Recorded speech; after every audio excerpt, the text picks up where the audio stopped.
Fala galera, eu sou o professor Thiago Megali e no vídeo de hoje nós vamos dar início a uma sequência de correção de 3 questões fortíssimas que podem vir a ser cobradas nos próximos exames de OAB, concurso público, e nós vamos iniciar exatamente no vídeo de hoje a correção da nossa primeira questão. E na sequência dos próximos vídeos nós vamos corrigir as outras 2, porque são questões discursivas, vocês vão ver que envolvem uma carga bem elevada de conhecimento, mas que nós iremos realizar uma síntese das informações mais importantes e passar exatamente para você aquilo que você vai precisar para responder cada uma dessas questões. Então fica comigo no vídeo de hoje e vamos gabaritar a questão que está por vir. Mas antes disso, solta a vinheta.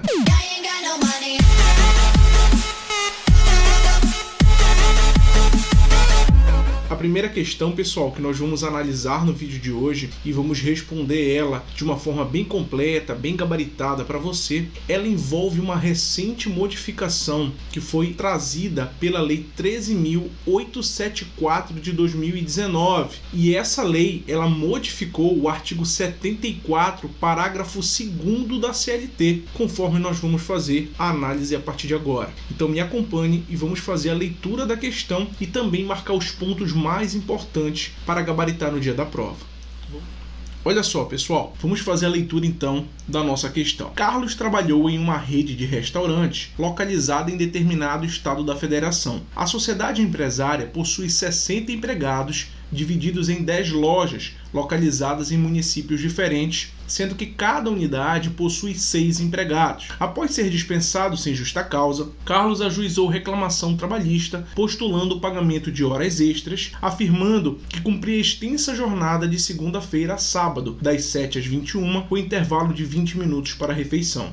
Em contestação, a ex-empregadora negou a jornada dita na petição inicial, afirmando que a labuta respeitava o módulo constitucional. Em audiência, após verificar que os controles de ponto não foram juntados, o advogado doutor requereu a aplicação da confissão em desfavor da reclamada. Antes de nós passarmos, pessoal, para as perguntas propriamente ditas da questão, vamos grifar quais são as informações mais importantes. Primeiro, como vocês estão analisando, a sociedade empresária ela possuía 60 empregados. E esses empregados eles estão divididos em 10 lojas localizadas em municípios diferentes, sendo que cada unidade possui 6 empregados, ou seja, em cada uma dessas 10 unidades possuem 6 empregados. E a labuta, o trabalho de Carlos, ele respeitava o módulo constitucional. Vamos às perguntas agora propriamente ditas. Diante da situação retratada, da lei do entendimento consolidado pelo TST,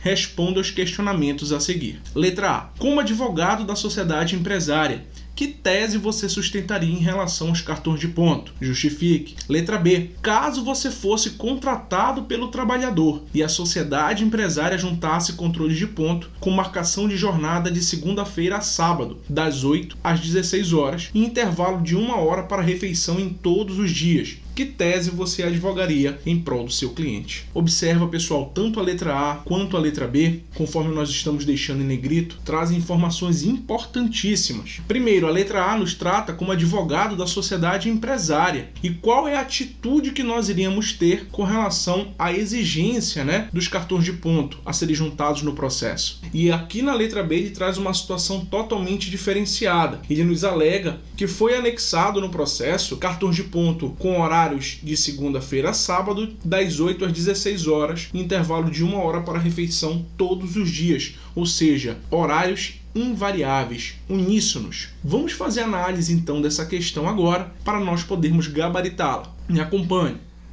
Bem, pessoal, então vamos fazer a análise agora das informações mais importantes contidas na questão. Inicialmente, é importante a gente destacar que a empresa possui 10 filiais espalhadas em vários municípios de um determinado estado da federação. Além dessa informação, a questão traz uma expressão muito peculiar, que é a palavra módulo constitucional. Se nós pararmos para fazer a análise do artigo 7º, inciso 13 da Constituição, nós vamos analisar que o módulo constitucional, ou seja, a jornada de trabalho disposta no artigo 7º, inciso 13 da Constituição, ele nos diz que o trabalhador, que um determinado empregado, pode laborar diariamente até 8 horas diárias, totalizando então 44 horas semanais. 8 horas de segunda a sexta e as 4 horas aos sábados, e tendo um dia de descanso, conforme nós estamos analisando aqui na tela.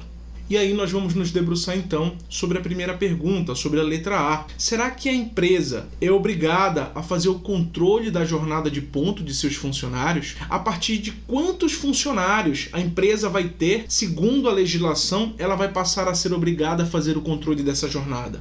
É exatamente isso que a gente vai analisar no artigo 74, parágrafo 2º da CLT, que, conforme eu falei anteriormente, foi recentemente alterado pela Lei 13.874 de 2019, trazendo, portanto, o limite de 20 funcionários. O que isso quer dizer, professor?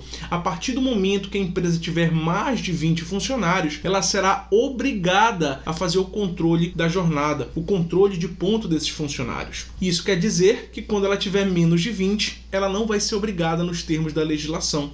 E a questão está trazendo para a gente que, como cada filial possui apenas 6 empregados, nós vamos sustentar então a tese de que não há obrigatoriedade de fazer o controle do registro de ponto. Agora, com relação à letra B, se nós pararmos para analisar, ela nos traz a informação, ou melhor, ela nos traz a condição de advogado do trabalhador, e ela nos traz uma informação bem peculiar. E para exemplificar isso, nós estamos vendo aqui na tela exatamente um controle de ponto, um cartão de ponto que mostra essas horas invariáveis, ou seja, sem modificação nenhuma, com os mesmos horários de entrada, intervalo e saída de todos os dias, o que invalida, portanto, esse registro de ponto. E é muito importante nós pararmos para analisar uma expressão, pessoal, que ela não está prevista na legislação, mas é muito utilizada tanto em provas quanto em jurisprudências, que é o termo cartão de ponto britânico, conforme vocês estão vendo aí na tela. Mas eu lhe pergunto, você sabe o que é um cartão de ponto britânico? É exatamente esse cartão que nós acabamos de mostrar, que possui um horário invariável de jornada, ou seja, os mesmos horários de entrada, intervalos e saída todos os dias. E o empregador, no final da jornada, apenas exige que o empregado faça a sua respectiva assinatura, ou então no final do mês, o que invalida totalmente a sua utilização. Então, pessoal, vamos fazer agora a análise do artigo 74, parágrafo 2º da CLT, que foi recentemente modificado pela Lei 13.874 de 2019, que traz justamente essa exigência de 20 trabalhadores. Vamos ao padrão da nossa resposta.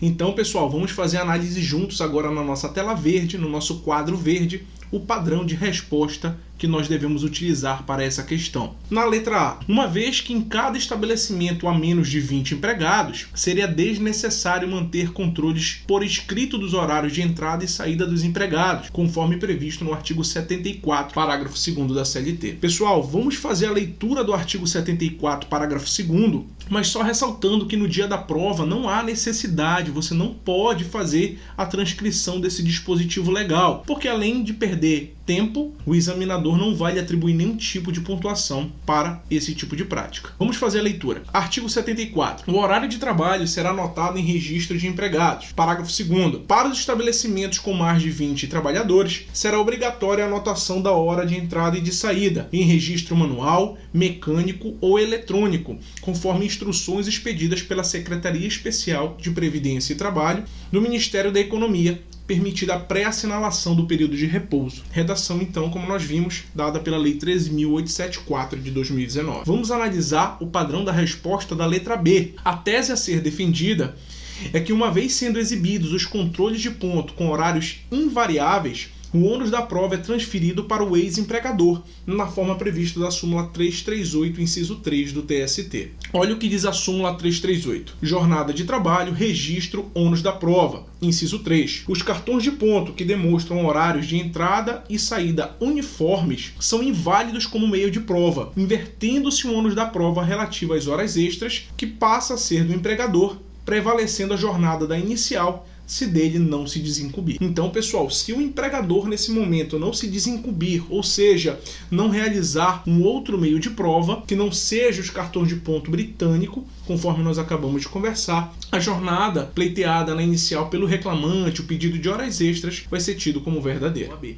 Então, pessoal, espero que vocês tenham gostado do vídeo de hoje. Deixe seu comentário, seu like e não percam o nosso próximo vídeo, onde nós vamos iniciar a parte 2, ou seja, trazer uma segunda questão fortíssima e que foi alterada, foi objeto de alteração após a reforma trabalhista. Um forte abraço e até a próxima.